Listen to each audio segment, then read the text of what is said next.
Olá, ouvintes! Começando mais episódio do Tá de Clinicagem, o seu podcast semanal sobre clínica médica. O meu nome é Rafael Coelho. Eu sou Iago Jorge.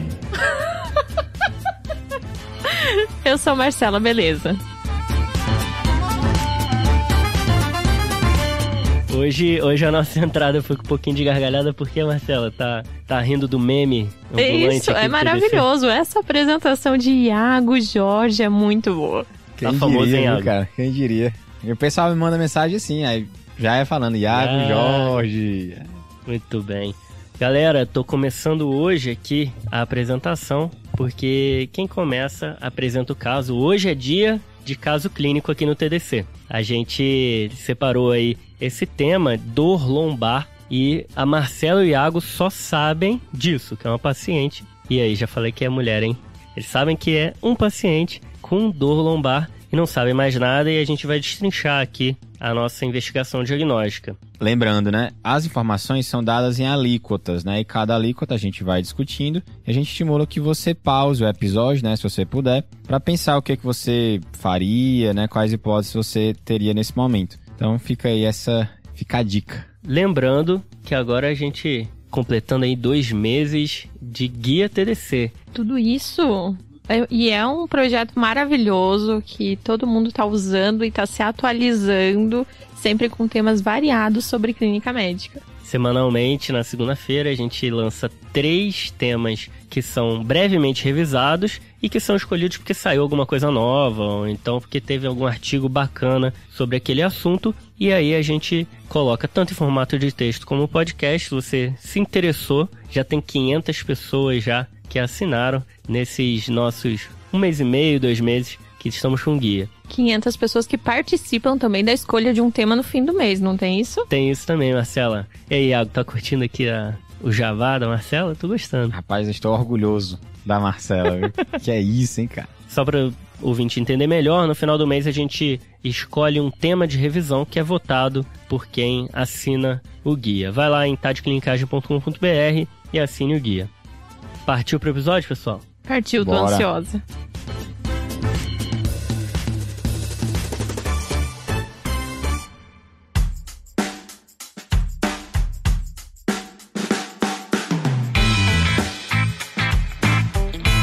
Peguem aí caneta e papel, vai a primeira alíquota, eu vou passar a primeira história dela, né, de como ela chegou pra gente, e vai ter uma segunda, uma terceira, e aí no final eu vou dar o diagnóstico. Fechou? Fechou. Beleza.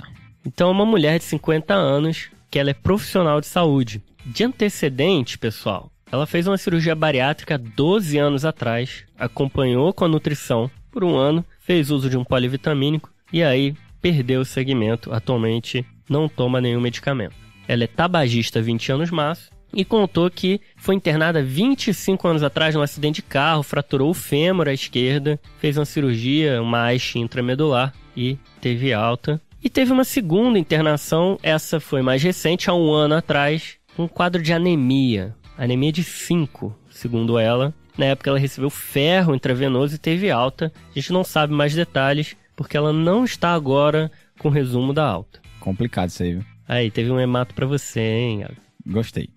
A queixa dela é de dor lombar, que começou há 3 meses atrás e que piorou agudamente há 2 dias. Ali na altura de L2 e L3, não irradiava, era uma pontada dos 2 lados bilateralmente, uma intensidade moderada. E aí, quando começou o quadro, foi atendida na ortopedia, na época o exame físico estava normal, a gente viu no prontuário que foi no mesmo hospital, não tinha déficit neurológico, força estava preservada, prescreveram Cipro para ela foi liberada, e aí de 3 meses para cá ela apareceu mais 3 vezes também no pronto-socorro, e essa é a 4ª vez que ela vem no PS. Ela tá com a mesma queixa, mas agora a dor mudou. Ela disse que há 2 dias atrás ela foi se levantar do sofá e aí a dor piorou agudamente. Ela disse que ouviu um estalo, teve uma dor intensa e que estava pior no lado direito lombar e irradiava para o membro inferior direito, associado a uma fraqueza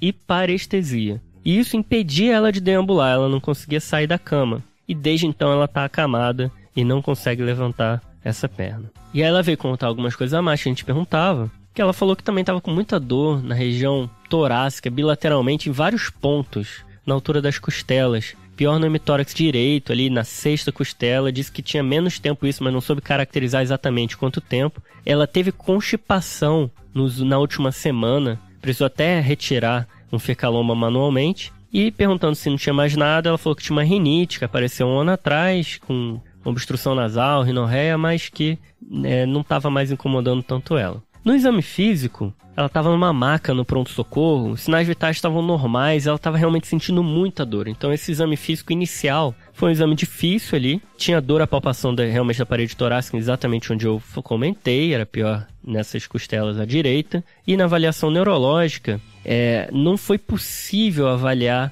a força dos membros inferiores, porque ela estava sentindo muita dor quando ela mobilizava qualquer uma das pernas. Beleza. E aí, pessoal, o que vocês fariam? Então não tem exame físico? Não, praticamente não tem. Não, eu quero controlar a dor e repetir o exame físico, por favor. Boa. Tá, então a Marcela pediu pra repetir o exame físico, depois a gente pode repetir o exame físico estendido, né? Que o pessoal da cirurgia fala. É o exame de imagem. Olha, pode até não ser, né? Mas isso aí tá com muita cara de uma doença muito interessante da medicina. Que é um subtema pra esse podcast de hoje, né? Daria pra gravar um podcast só sobre essa doença. Eu já imagino o que você tá falando, né? Assim, uma pessoa com anemia. Como é que você sabe? Tu falou, mano. Anemia há um ano atrás, pô. Sim. Vamos ver se essa anemia continua. Não, mas aí eu tô... Assim, beleza. Então, assim, ela tinha uma anemia, aí ela veio com dor na lombar. Crônica, com dor nas costelas, pelo que eu entendi aí. Entendeu certo, é isso mesmo. E ainda tem uma constipação, que aí isso aí eu já pensei em hipercalcemia. Aí isso daí fez uma tríade. Vou te falar que pensaram muito aí nessa doença que você tá falando, Iago. Mas antes disso é uma paciente com dor lombar no pronto-socorro. Beleza, mas só pra também agora deixar as claras, né? Então a gente tá pensando aqui em mieloma múltiplo, né? Então, essa assim, de cara, né? Mas você reconheceu um padrão aí, né? Pelo que eu entendi. Mas eu tô só esperando a rasteira, né? Sujeito a vieses cognitivos. Reconheceu o padrão. Mas a gente vai fazer toda a abordagem aí por trás da lombalgia. E aí vamos ver também nos próximos blocos o que a gente vai ter de informação, se vai reforçar essa hipótese, se vai falar contra. Vamos ter muita calma nessa hora, né? Não é o Fred, né? Mas a gente fica aqui de olho também. É legal isso que você falou, né, Iago? Porque assim, você bateu o olho, você já reconheceu um padrão intuitivamente. Então é a forma da gente pensar, né? Isso é sujeito a erros, mas às vezes no pronto-socorro, esse tipo de raciocínio faz com que você chegue a conclusões mais rápidas. Só que sujeito a erros. Então agora aqui a gente vai entrar num raciocínio analítico, né? Que a gente chama, que a gente vai levantar hipóteses e tentar validá-las ou não. É isso que a gente vai fazer por aqui. E que a gente sempre faz no TDC, que o clínico gosta, né? É isso aí, que aí a gente não vai abordar só esse caso, a gente vai fazer uma abordagem mais ampla que pode ser também usada em outros casos, né, de lombalgia. Isso, e falando especificamente dela, a gente vai falar de diagnósticos sindrômicos, sendo que um dos diagnósticos agora vai ser o da lombalgia crônica,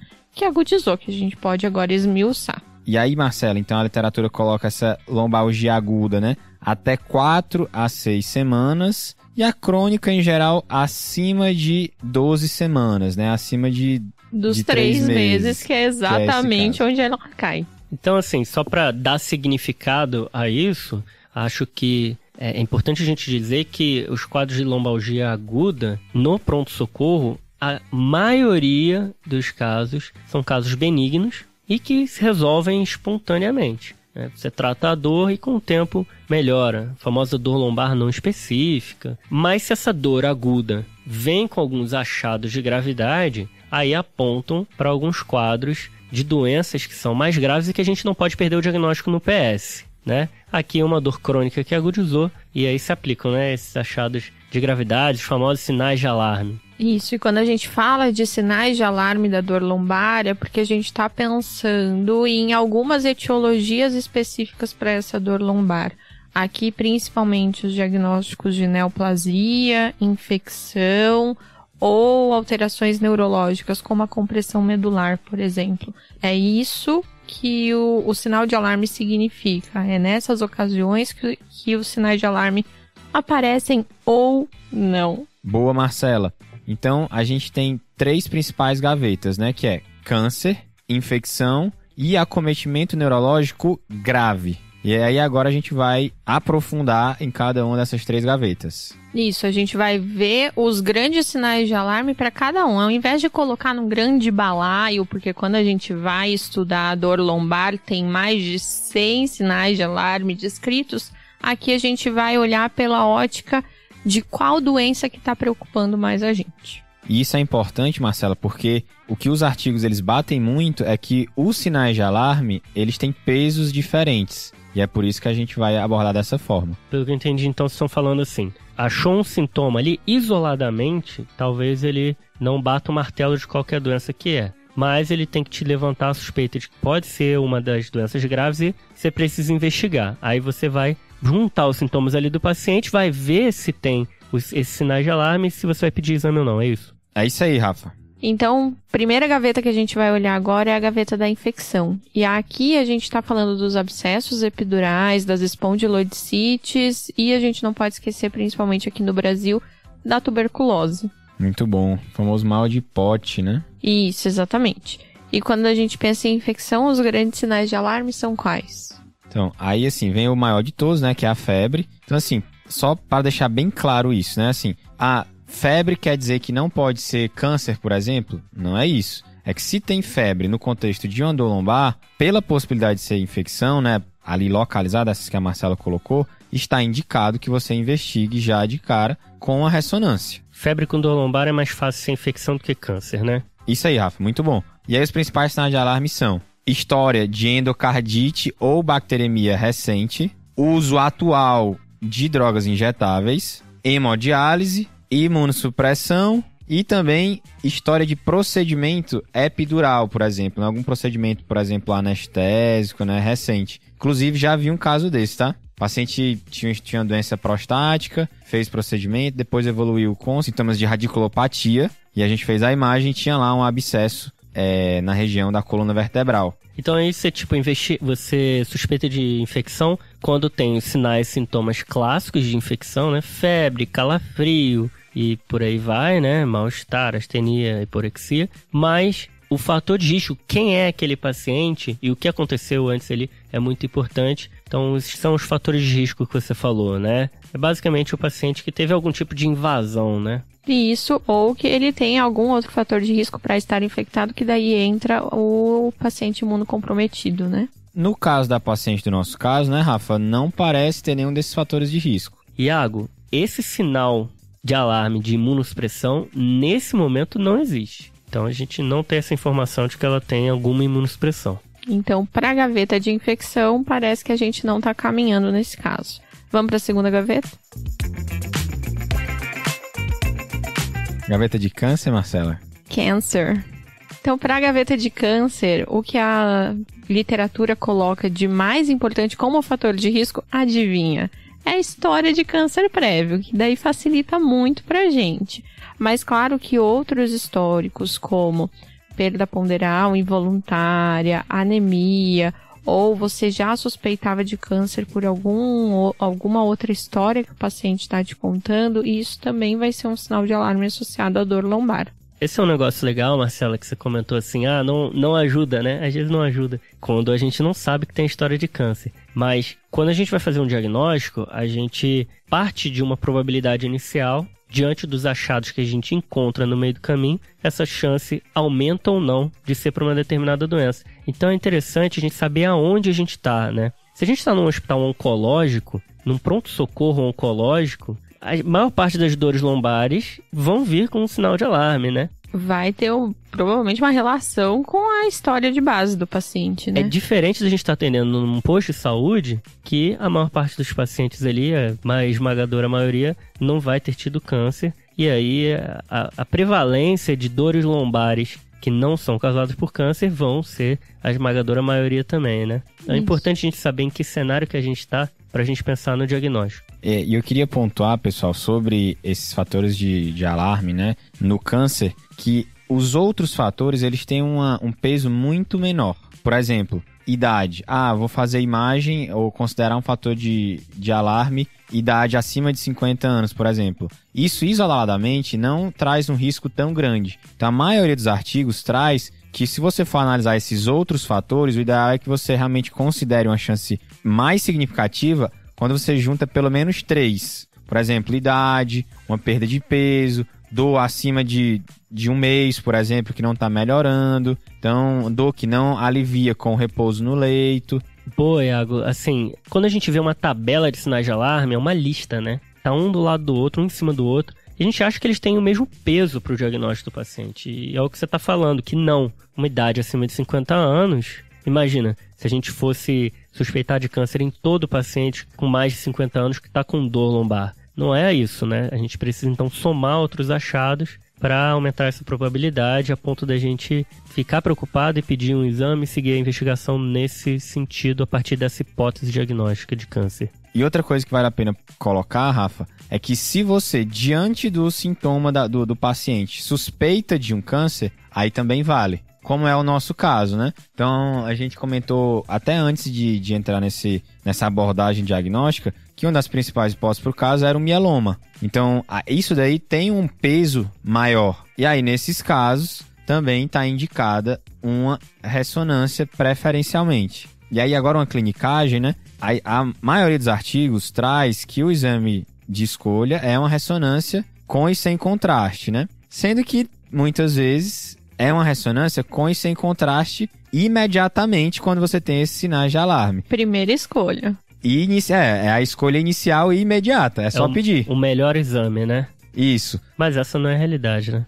Muitas vezes não vai ser a realidade. Então, assim, apesar de estar indicado, na maioria dos casos, a gente vai acabar indo, se você não tiver, né, uma ressonância ou a ressonância estiver contraindicada, você vai acabar indo para a tomografia. Até porque, na prática, o paciente chega com essa dor lombar. Se for uma dor lombar intensa, demora um exame de ressonância, né? E ficar naquela posição ali, deitada na máquina, não é todo paciente que vai aguentar. Não é só uma questão de disponibilidade da ressonância. E, gente, uma coisa importante da gente lembrar é que quando a gente fala de câncer e dor lombar, normalmente a gente está procurando ou a gente vai estar diagnosticando uma metástase óssea, certo? É muito menos comum você ter um tumor primário ósseo causando a dor lombar.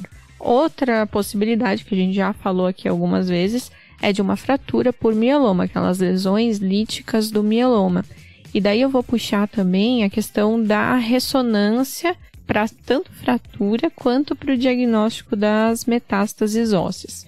Quando a gente está pensando em metástase óssea, o que se recomenda é fazer a ressonância de toda a coluna, porque a gente pode ter vários sítios de metástase. E quando a gente está falando de fratura, a ressonância também ajuda a gente a determinar tipo de fratura, se é uma fratura por fragilidade ou com lesão lítica associada, e também o tempo dessa fratura.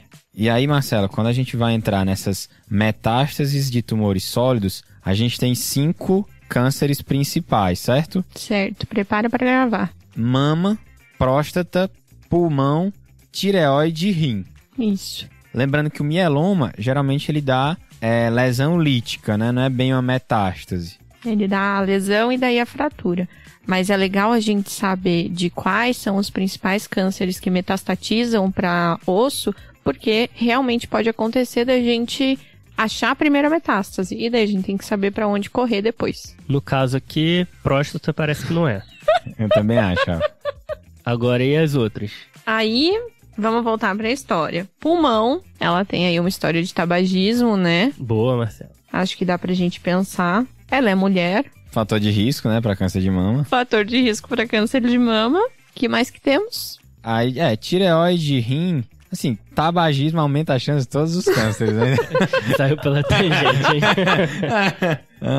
Então, assim, daria pra gente investigar esses cânceres sim, né? Dessas sinais de alarme aí que vocês falaram, febre ela não tinha. Ela negou também.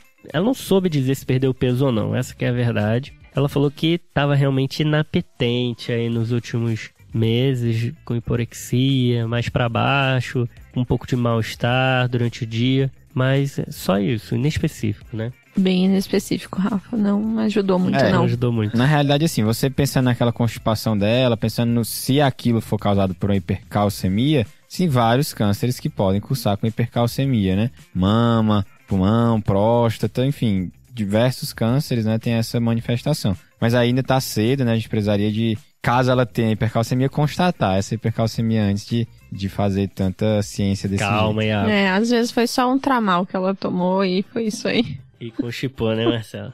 Esse é um clássico, vocês veem aí, eu imagino que dia sim, dia também, né?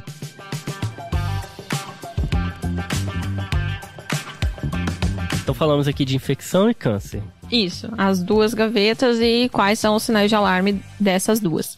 Agora a terceira gaveta vai ser o acometimento neurológico grave, que aqui principalmente a gente vai estar falando da compressão medular. E compressão medular é uma síndrome, que pode ter, como qualquer síndrome, diversas etiologias, tá? Então aqui pode ser uma lesão neoplásica, um abscesso associado, ou às vezes um trauma, que vai causar um estreitamento do canal medular, independente de qual nível na medula, e isso vai causar os sintomas neurológicos como um sinal de alarme.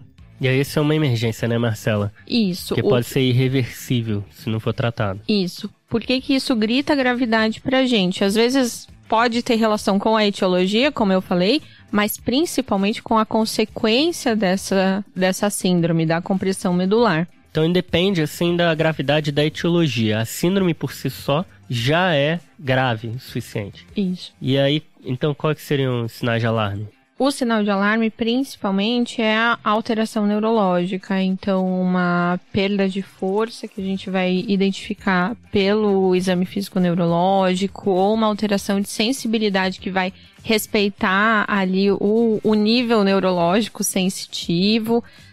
Retenção urinária, alteração urinária também está incluído como sinal de alarme. E aí acho que vale pontuar, né, que geralmente a síndrome de compressão medular, ela pega mais de um dermátomo, né? Isso. Que é uma das coisas que, por exemplo, fala pouco contra a hérnia de disco, né? A hérnia de disco costuma pegar caracteristicamente um dermátomo, geralmente entre L5 e S1. Porque tá pegando ali... Só a raiz, né? Uma raiz, é uma né? radiculopatia. A gente não tá falando das radiculopatias aqui. E aí, aqui a gente tem talvez aí um subtipo, né, da síndrome de compressão medular, um subtipo específico, né, que é a famosa síndrome da cauda equina, né, que é uma área ali abaixo do término, né, da medula espinhal e que se caracteriza, né, com essa anestesia em cela, ali uma anestesia na região perineal, alteração de bexiga, né, alteração também de esfíncter anal, né, que a Marcela também comentou, além também de alteração motora nos membros inferiores. E aí também lembrar de pesquisar, né, o reflexo, né, os reflexos tendinosos do paciente, que pode ter alteração também.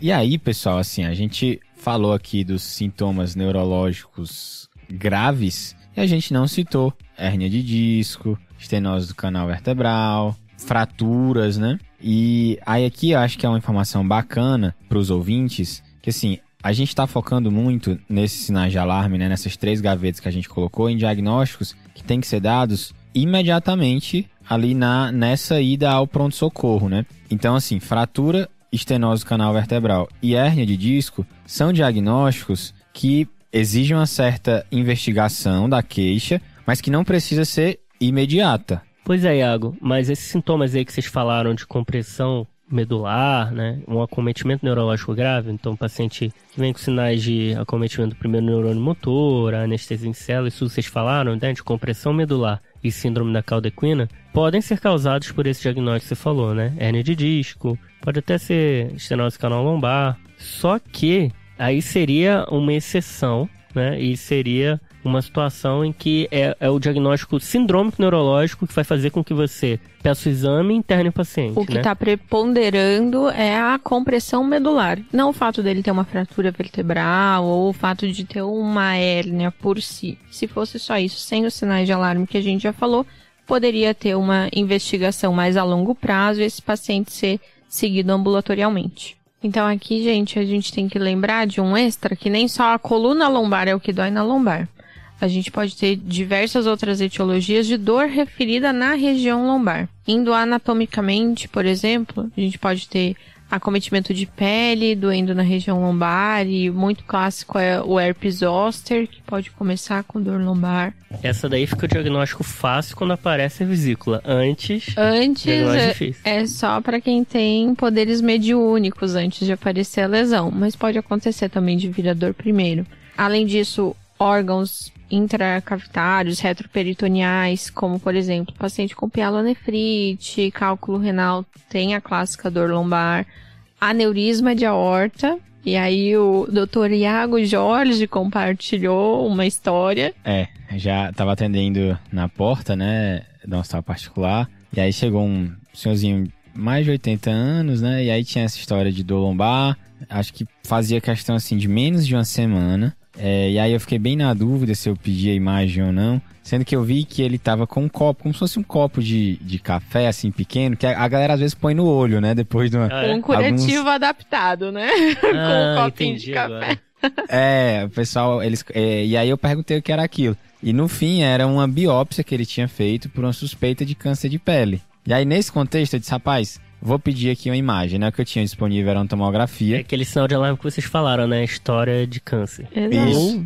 E aí, na tomo, que eu pedi tomo de coluna, mas acabou dando pra ver que ele tava com um aneurisma dissecando, assim, na aorta abdominal, que ia até a torácica. Cara, eu fiquei impressionado, assim. Eu sei que... E aí, até onde eu sei, ele tava sendo encaminhado pra cirurgia mesmo cardíaca, né? Ele já era bem idosinho. Se eu não tinha enganado, ele tinha mais de 80 anos. Não, a gente discorda que mais de 80 anos é bem idosinho, né, Marcelo? Não, a vida foi salva aos 98 anos por Dr. Iago.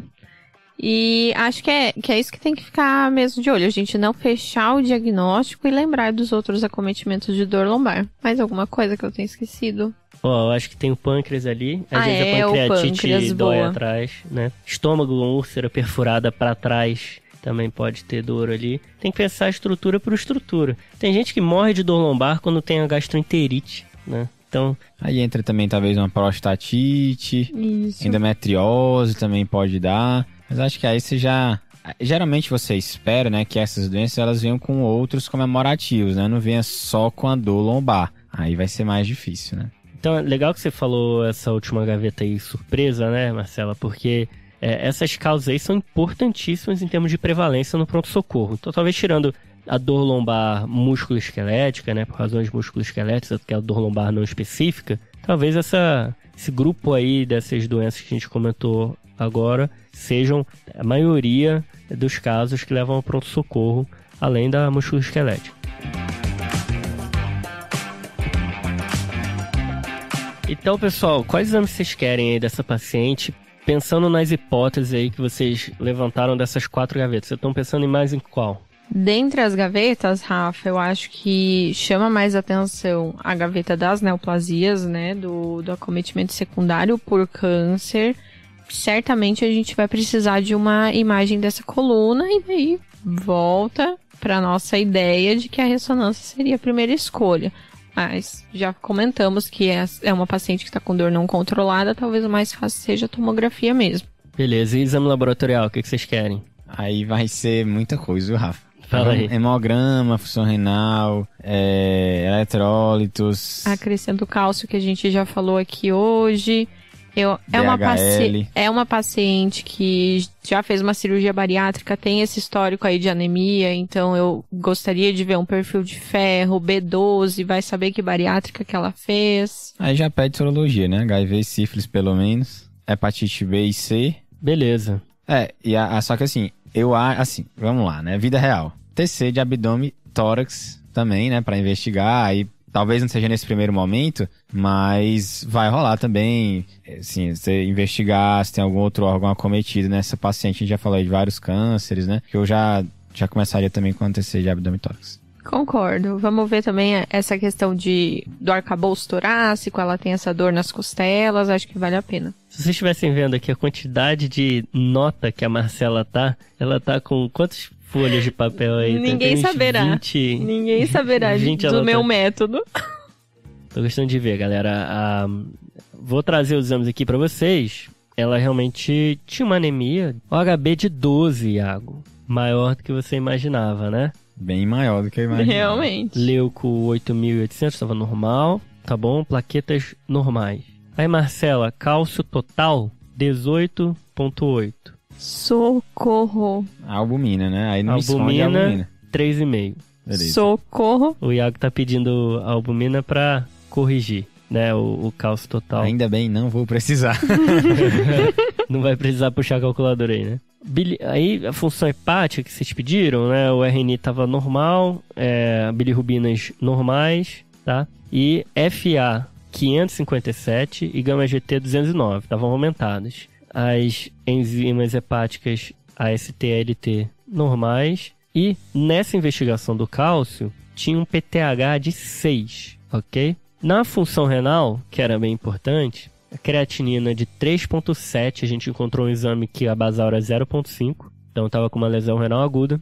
Ureia alta, 130, com fósforo de 6,5, bem alta. E magnésio 1,8, potássio e sódio normais. Pediram também uma urina 1, que estava normal. E com cálcio de 18, PTH de 6, pediram a vitamina D, que estava indisponível naquele momento. Então a gente não tem essa informação. Foi feita a tomografia de tórax, coluna lombar e sacroiliaca, que nem vocês pediram, para investigar essa dor lombar com sinais de alarme. E aí o resultado foi o seguinte: múltiplas lesões líticas, esparsas em coluna vertebral, ossos da bacia, escápulas, arcos costais, com muitas fraturas associadas, sugestiva de acometimento secundário, comprometimento do processo transverso direito de L4 e L3, por isso que ela estava com dor ali naquela região. Tinha fratura com compressão também de L2, colapso. E na região ali de ilíaco, tinha uma fratura gigante do ilíaco, e por isso, da asa do ilíaco. E por isso que ela estava com muita dor naquela região, não estava conseguindo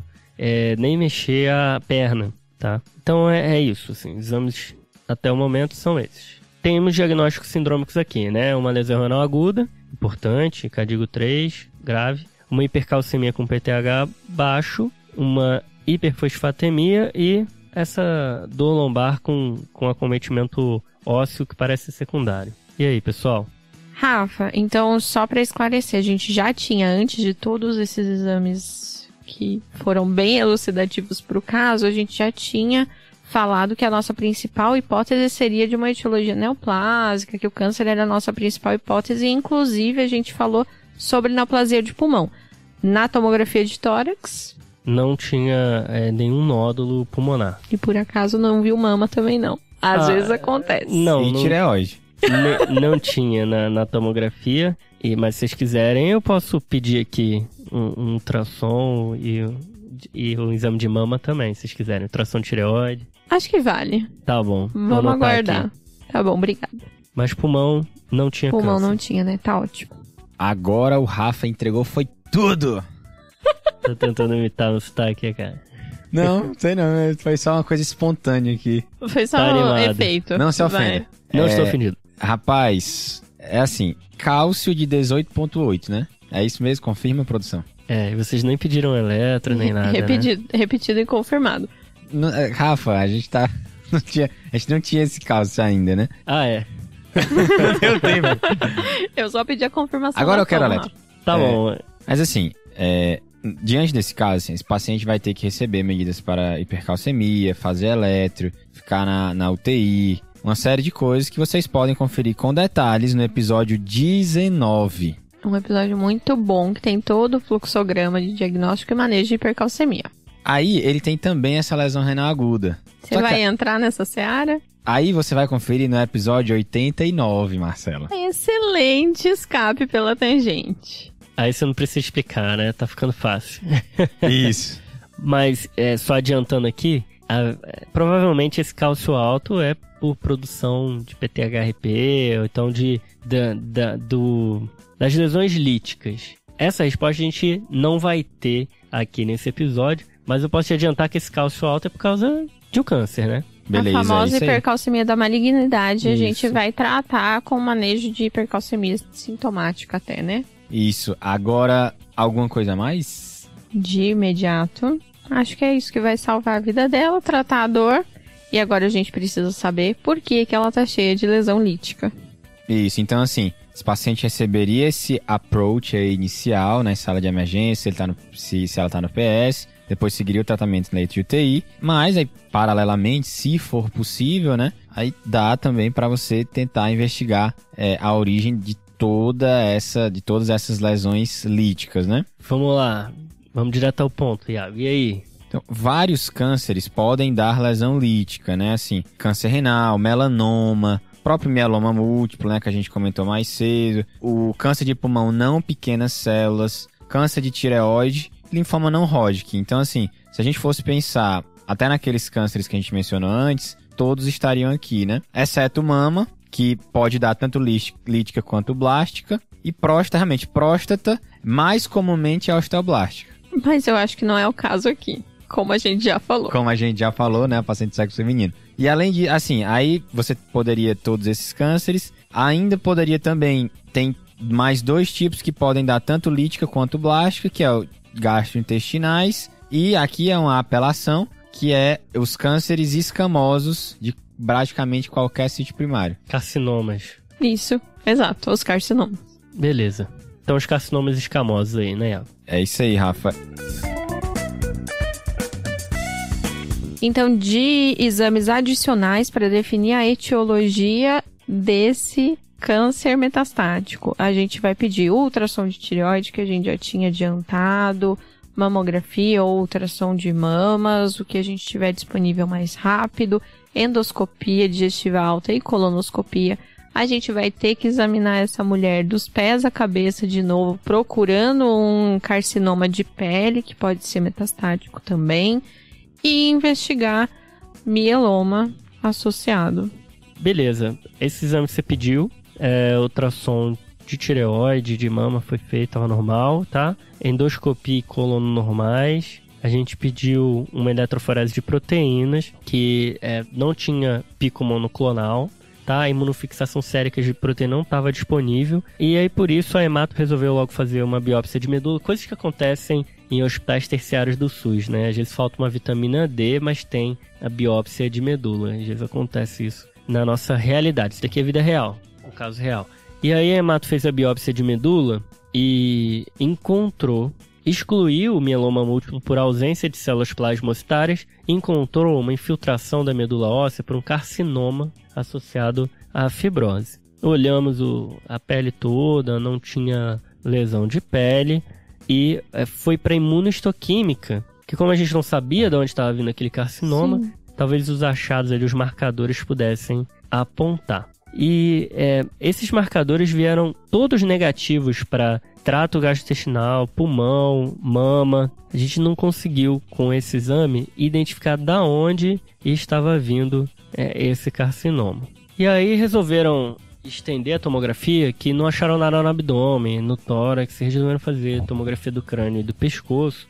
E aí vocês lembram que ela tinha uma queixa de rinorreia? Eu queria excluir esse sintoma, eu achei que não era importante. O que vai vir daí, Rafael? Então, Marcela, como parecia uma queixa que era um ruído no início do caso, e no final se tornou o sintoma localizatório de onde estava o carcinoma. Ela tinha uma lesão centrada na nasofaringe, à direita, e que era uma lesão que invadia várias estruturas ali em volta, seios nasais, conchas nasais, até chegando à base do crânio. Foi feita uma biópsia dessa lesão e foi feito o diagnóstico de um carcinoma sinonasal indiferenciado. Respeite, viu, Rafa? Eu imagino a dificuldade de ter chegado nesse diagnóstico aí, viu? Pois é, Iago, e essa paciente, para fechar, ela foi tratada, né? Melhorou da hipercalcemia, da lesão renal aguda, mas felizmente estava com uma neoplasia bem avançada, sem perspectiva de cura. É uma pena, né? Um caso, assim, bem dramático, né, Rafa? Parecia, assim, muita lesão, né? E uma pena que não foi possível, né? Salvar essa paciente. Pois é, Iago. E um caso, assim, que desenvolveu ao longo da história alguns sinais de alarme, né? Mas que nem você falou no início do caso, do episódio. Tinha muita cara de mieloma múltiplo. E a gente, aflito em tentar eletroforese, chamar hemato e tudo mais, acabou que na medula, na biópsia de medula, que veio a grande pista diagnóstica, né? Que foi o carcinoma infiltrando a medula Então a gente pediu a biópsia de medula achando que era uma coisa e achou outra. Caso bastante difícil mesmo, Rafa, mas ficou aprendizado aí de tudo que a gente discutiu hoje.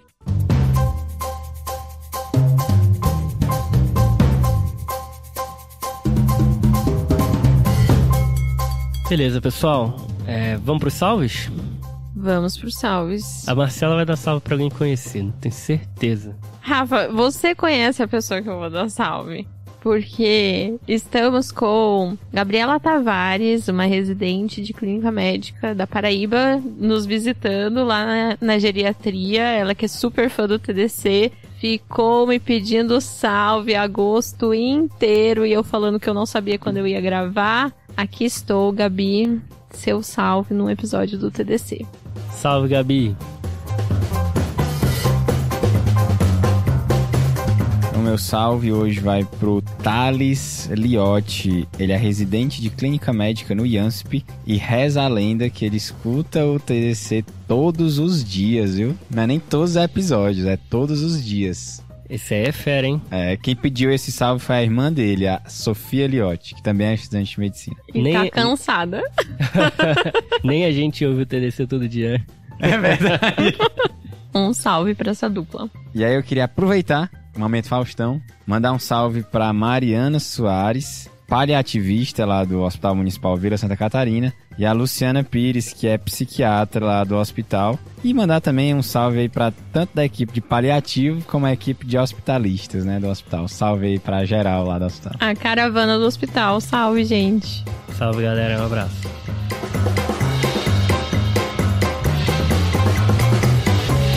E o meu salve vai pra Maria Luísa Brenha. Ela é a mãe da Laura Martins. Salve também pra Laura. A gente no episódio de Monkeypox fizemos um desafio aí de quem já havia sido vacinado pra varíola mandasse uma foto pra gente do braço com a marquinha. E aí a Maria Luísa mandou pra gente, falou que é super fã do TDC e curte muito a gente. Muito obrigado pela audiência, por todo o carinho. Um grande abraço.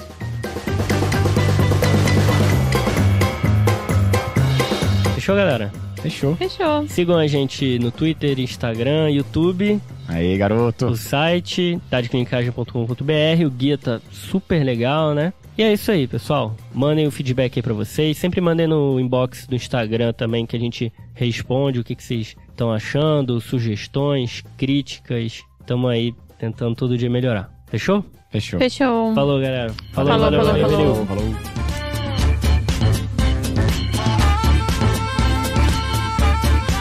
Esse podcast tem como objetivo educação médica. Não utilize como recomendação. Para isso, procure o seu médico. Essa é uma produção do Bicho de Goiaba.